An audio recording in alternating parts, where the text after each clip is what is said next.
हलाक होने वालों के नजदीक तो बेवकूफी है, मगर हम निजात पाने वालों के नजदीक खुदा की कुदरत है। क्योंकि लिखा है कि मैं हकीमों की हिकमत को नेस्त और अक्लमंदों की अक्ल को रद्द करूंगा। कहां का हकीम, कहां का फकीर, कहां का इस जहां का बहस करने वाला? क्या खुदा ने दुनिया की हिकमत को बेवकूफी नहीं ठहराया? इसलिए कि जब खुदा की हिकमत के मुताबिक दुनिया ने अपनी हिकमत से खुदा को ना जाना, तो खुदा को ये पसंद आया कि इस मुनादी की बेवकूफी के वसीले से ईमान लाने वालों को निजात दे। चुनांचे यहूदी निशान चाहते हैं और यूनानी हिकमत तलाश करते हैं, मगर हम उस मसीह मसलूब की मनादी करते हैं जो यहूदियों के नजदीक ठोकर और गैर कौमों के नजदीक बेवकूफी है। लेकिन जो बुलाए हुए हैं, यहूदी हो या यूनानी, उनके नजदीक मसीह खुदा की कुदरत और खुदा की हिकमत है। क्योंकि खुदा की बेवकूफी आदमियों की हिकमत से ज्यादा हिकमत वाली है। खुदा की कमजोरी आदमियों के जोर से ज्यादा जोरावर है। खुदावंद के कलाम के बड़े सुने और अमल किए जाने पर खुदावंद की बरकत हो। मेरे अजीजों, ये हवाला जो आपके सामने पढ़ा गया है, खुदावंद का कलाम खुदा की सलीब का पैगाम एक गिरोह के लिए हलाकत का पैगाम है और दूसरे गिरोह के लिए खुदा का पैगाम है। हम करेंगे जो और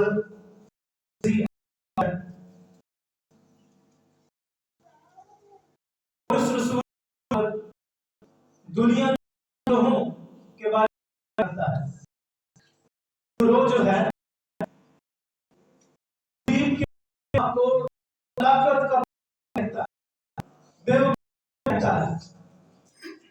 वो समझता है कि जो कुछ खुदा ने सलीब पर किया है, जो कुछ यीशु मसीह ने सलीब पर किया है, वो बेवकूफी है। लेकिन जो दूसरा गिरोह है, उनके नजदीक ये खुदा की बड़ी कुदरत है। क्योंकि लिखा है कि हम निजात पाने वालों के नजदीक खुदा की कुदरत है। मेरे अजीजों, पहली सदी के सियाको सुबाग में देखें तो उस सदी के दौर में सलीब जो है, सलीब देना, सलीब की सजा जो है, बहुत ही काबिल एतराज और दर्दनाक और घिनौनी और नफरत अंगेज सजा समझी जाती है। उस दौर के एतबार से यहूदी भी उससे नफरत करते हैं और रूमी भी उससे नफरत करते हैं। उन दोनों के नजदीक सलीब की सजा नहायत ही घिनौनी और दर्दनाक समझी जाती है।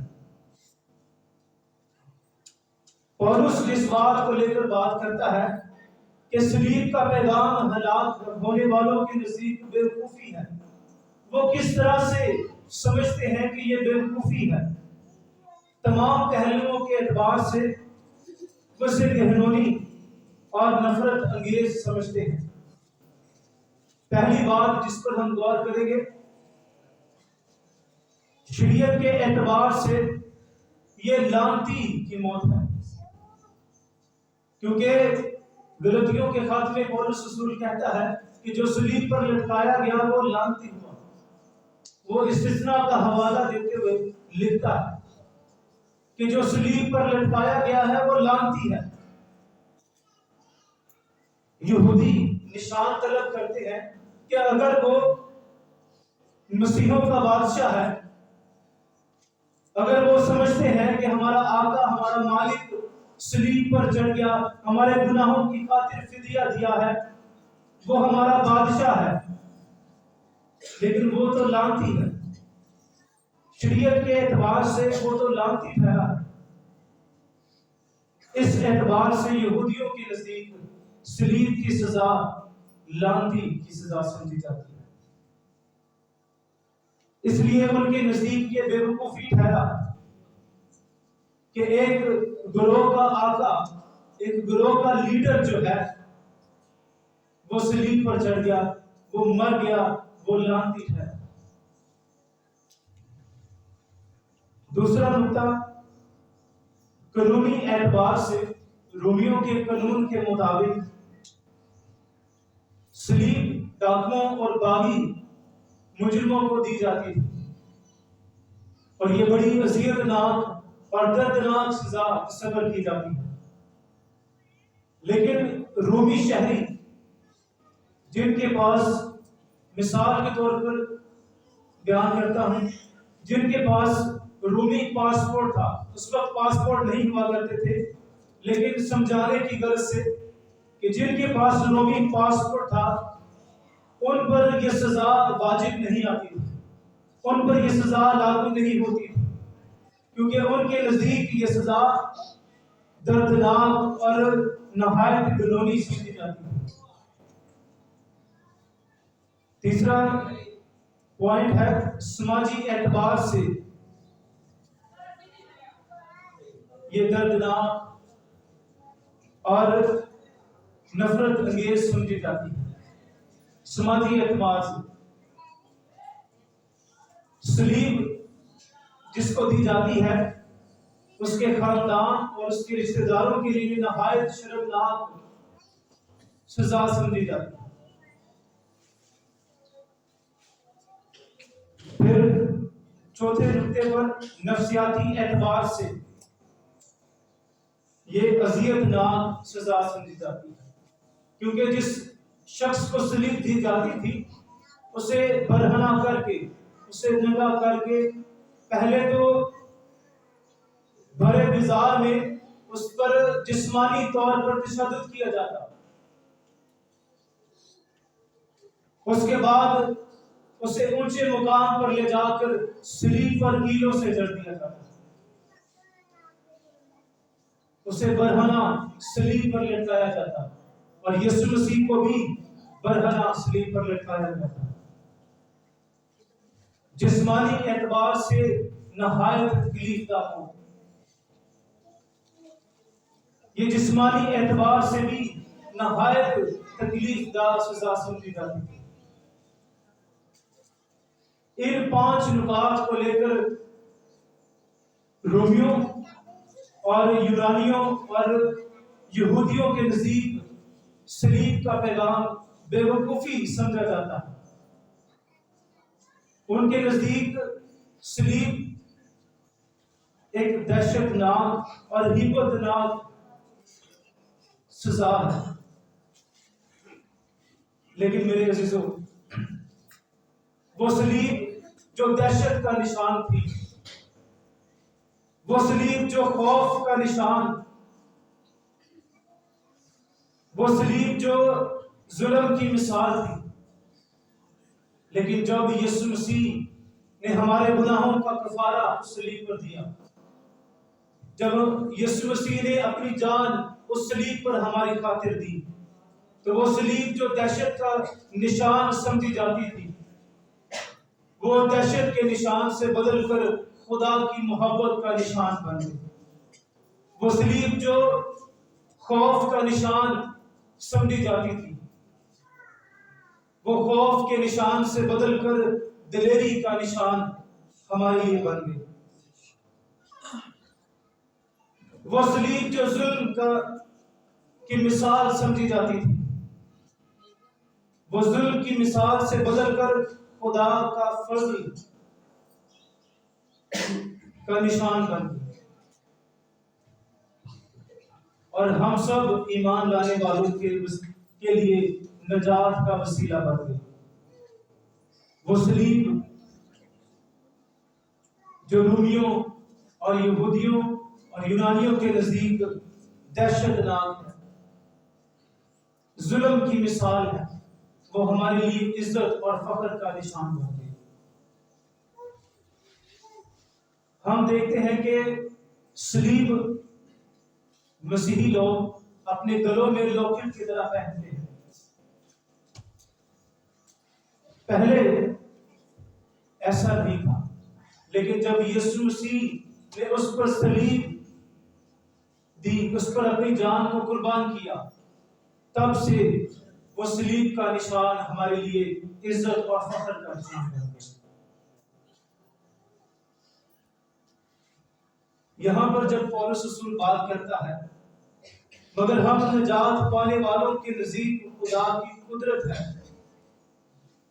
तो यहां पर जो लफ्ज कुदरत के लिए इस्तेमाल हुआ है, इसका मतलब है इख्तियार, ताकत और जोर। लेकिन यहूदी और यूनानी ये समझते थे कि ये कैसा जोर, कैसी ताकत है, कैसा इख्तियार है। बज़ाहिर कमजोरी लगने वाला यह पैगाम दर हकीकत कुदरत का पैगाम था, क्योंकि खुदावंद यीशु मसीह ने अपनी जान सलीब पर कुर्बान की। यहूदियों के नजदीक और रूमियों के नजदीक तो ये बेवकूफी था, लेकिन हम निजात पाने वालों के नजदीक खुदा की बड़ी कुदरत है।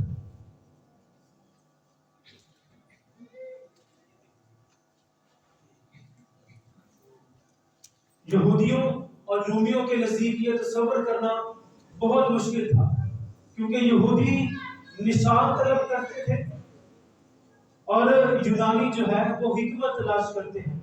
उन्हें इस बात में कहीं हिकमत नहीं नजर आती कि खुदा एक सलीब के जरिए से निजात दे रहा है, सलीब के जरिए से लोगों को मुआफ कर रहा है। उनके नजदीक ये बेवकूफी की इलामत समझी जाती है, और यहूदियों को इसमें कोई निशान नजर नहीं आता है, इसलिए उनके नजदीक ये बेवकूफी समझी जाती है। लेकिन हम निजात पाने वालों के नजदीक खुदा की कुदरत है। ये कैसे खुदा की कुदरत है? 3 नुकात पर हम गौर करेंगे कि सलीब का पैगाम खुदा की कुदरत है, क्योंकि ये निजात का पैगाम है।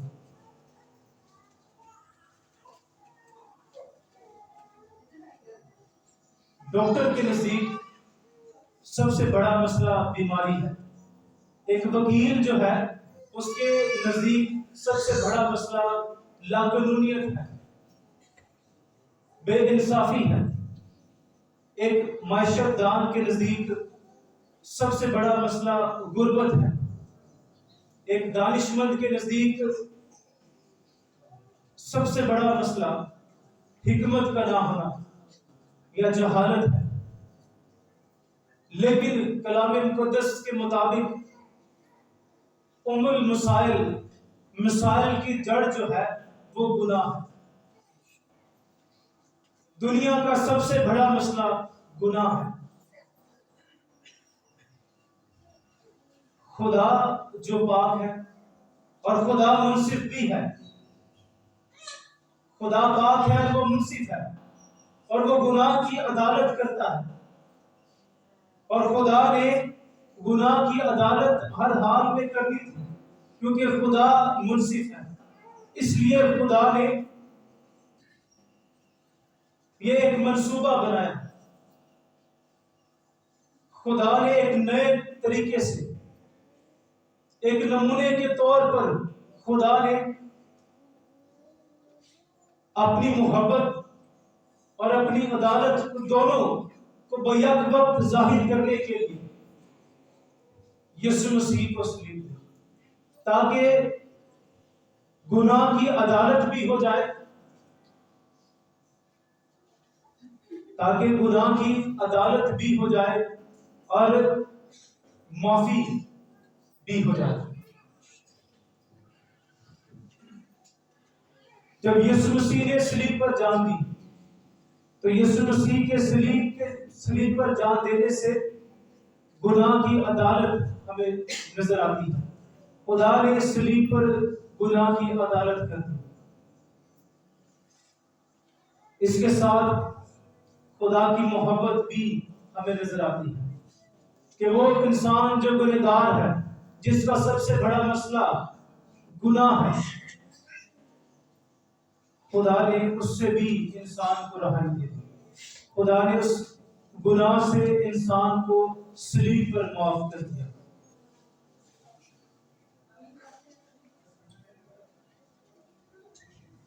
सलीब पर हमें यीशु मसीह की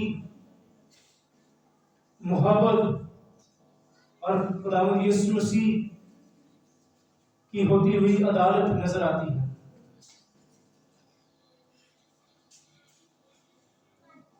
साधु सुंदर सिंह खुदा के एक बड़े जबरदस्त सुरमा खातिर, वो अपनी जिंदगी में एक वाकया बयान करते हैं कि वो जा रहे थे तो उन्होंने रास्ते में एक साधु को देखा जो कीलों के बिस्तर पर लेटा हुआ है। कीलों का बिस्तर है और कील उसमें जड़े हुए और उसके ऊपर वो लेटा हुआ है। उसने उससे पूछा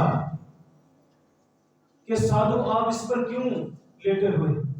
उसने कहा कि मैं बड़ा गुनहगार हूं, मैंने बहुत से अपनी जिंदगी में गुनाह किए हैं और मैं उसकी सजा भुगत रहा हूं कि मैंने बहुत से गुनाह किए।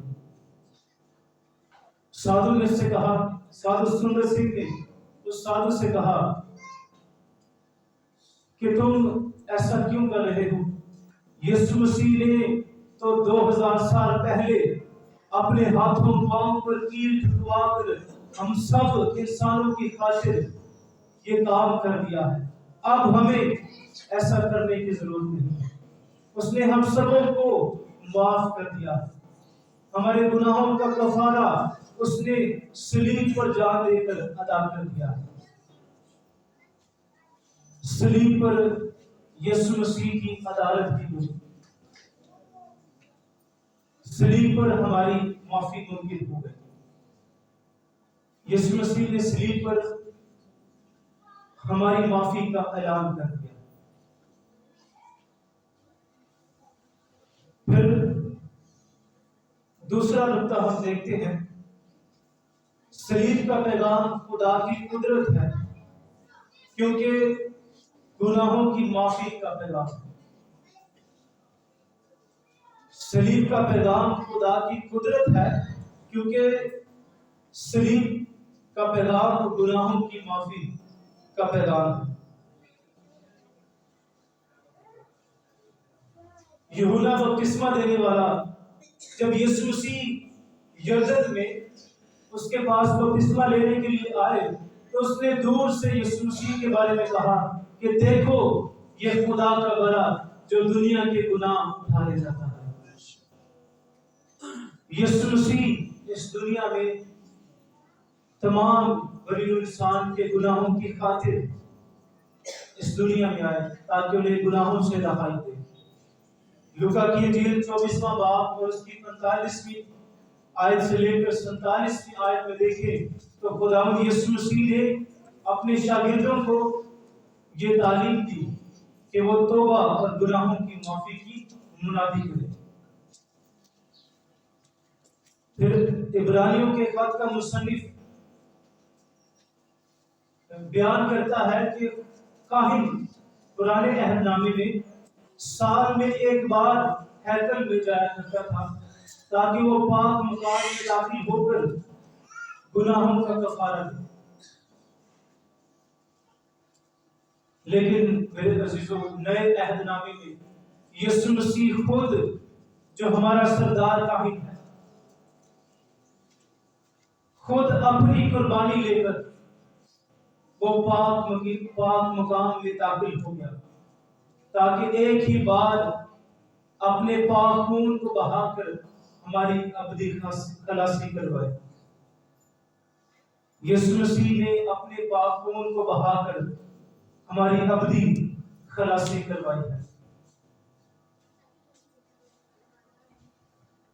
इब्ने आदम को जमीन पर गुनाह माफ करने का इख्तियार है। यीशु मसीह को गुनाह माफ करने का इख्तियार बख्शा गया है। इसलिए सलीब का पैगाम गुनाहों की माफी का पैगाम। जो कोई उस पर ईमान लाता है वो गुनाहों से रहाई पाता है, उसे गुनाहों की माफी मिल जाती है। मेरे अजीजों, अगर हमारी जिंदगी में कोई गुनाह है तो हमें यीशु मसीह के पास आने की जरूरत है। हम यीशु मसीह के पास आकर अपने गुनाहों का इकरार करें, क्योंकि वो ही हमारे गुनाहों से हमें माफी दे सकता है। हमारे गुनाह कितने ही हौलनाक, हिम्मतनाक हैं, गुनोने हैं। यीशु मसीह अपने पाक लहू से हमारे गुनाहों को इस कदर सफेद कर देगा जिस तरह ऊन और बर्फ सफेद है। आए हम यीशु मसीह के करीब आ जाएं, यीशु मसीह के हुजूर में झुक जाएं और अपने गुनाहों का इकरार करें, ताकि वो हमें, अगर हमारी जिंदगी में कोई गुनाह है तो हमें तमाम गुनाहों से माफ करे। तीसरा और आखिरी नुकता है फतह का पैगाम। सलीब का पैगाम खुदा की कुदरत इसलिए है क्योंकि ये फतह का पैगाम है।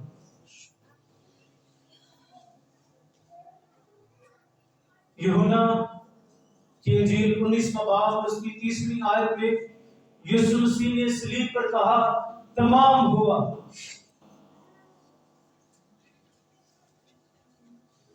यीशु मसीह ने सलीब पर तमाम कर दिया है। हमारी निजात का मुकम्मल इंतजाम कर दिया, हमारे गुनाहों की माफी का मुकम्मल इंतजाम कर दिया। यीशु मसीह ने सलीब पर कहा, तमाम हुआ। ये हमारे लिए फतह का पैगाम है। सलीब का पैगाम हमारे लिए फतह का पैगाम है।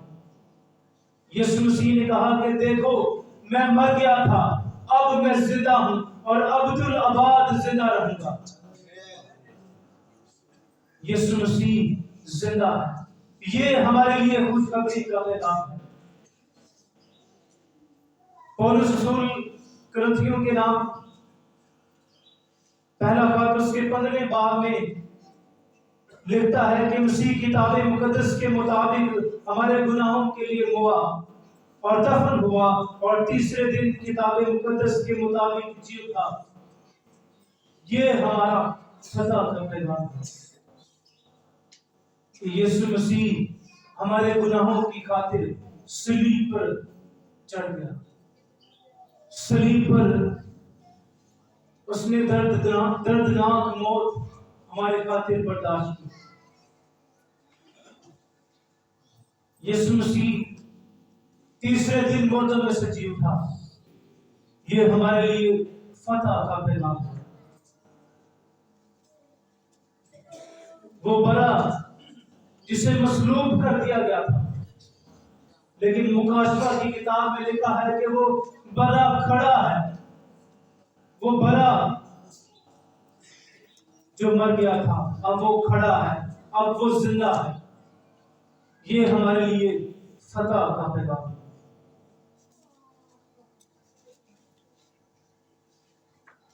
सलीब का पैगाम हम निजात पाने वालों के नजदीक फतह का पैगाम है। सलीब का पैगाम हम सब के लिए गुनाहों की माफी का पैगाम है। हम सब के लिए निजात का पैगाम है। सलीब का पैगाम हमारे लिए इज्जत और खुशखबरी का पैगाम है, हमारे लिए फख्र का पैगाम है। क्योंकि पौलुस रसूल 18वीं आयत में लिखता है, क्योंकि सलीब का पैगाम हलाक होने वालों के नजदीक तो बेवकूफी है, मगर हम निजात पाने वालों के नजदीक खुदा की कुदरत है। हालेलुया। क्यों ना हम इस आयत को मिलकर दोहराएं। क्या हम सब बुलंद आवाज में इस आयत को पढ़ सकते हैं? क्योंकि सलीब का पैगाम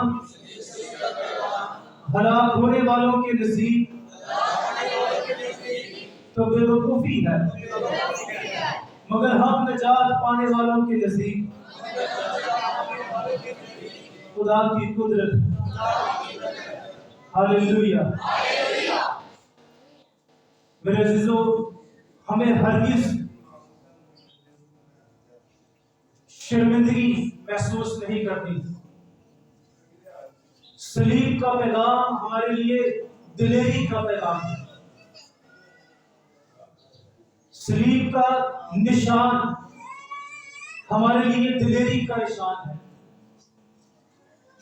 सलीब की अलामत हमारे लिए दिलेरी की अलामत है, खुशी की अलामत है, खुदा के फजल की अलामत है। हमें सलीब के पैगाम से हरगिज़ शर्मनाक नहीं होना, शर्मिंदगी महसूस नहीं करनी है। मेरे अजीजों, आज खुदावंद के कलाम में से जो कुछ हमने सीखा है, 3 नुकात। सलीब का पैगाम हमारे लिए निजात का पैगाम है। सलीब का पैगाम खुदा की कुदरत है, क्योंकि ये निजात का पैगाम है। सलीब का पैगाम खुदा की कुदरत इसलिए है क्योंकि ये गुनाहों की माफी का पैगाम है। सलीब का पैगाम फतह का पैगाम है। हालेलुया। आइए हम सब अपनी आंखों को बंद करें और खुदावंद की हजूरी में झुककर उसकी शुक्रगुजारी अदा करें।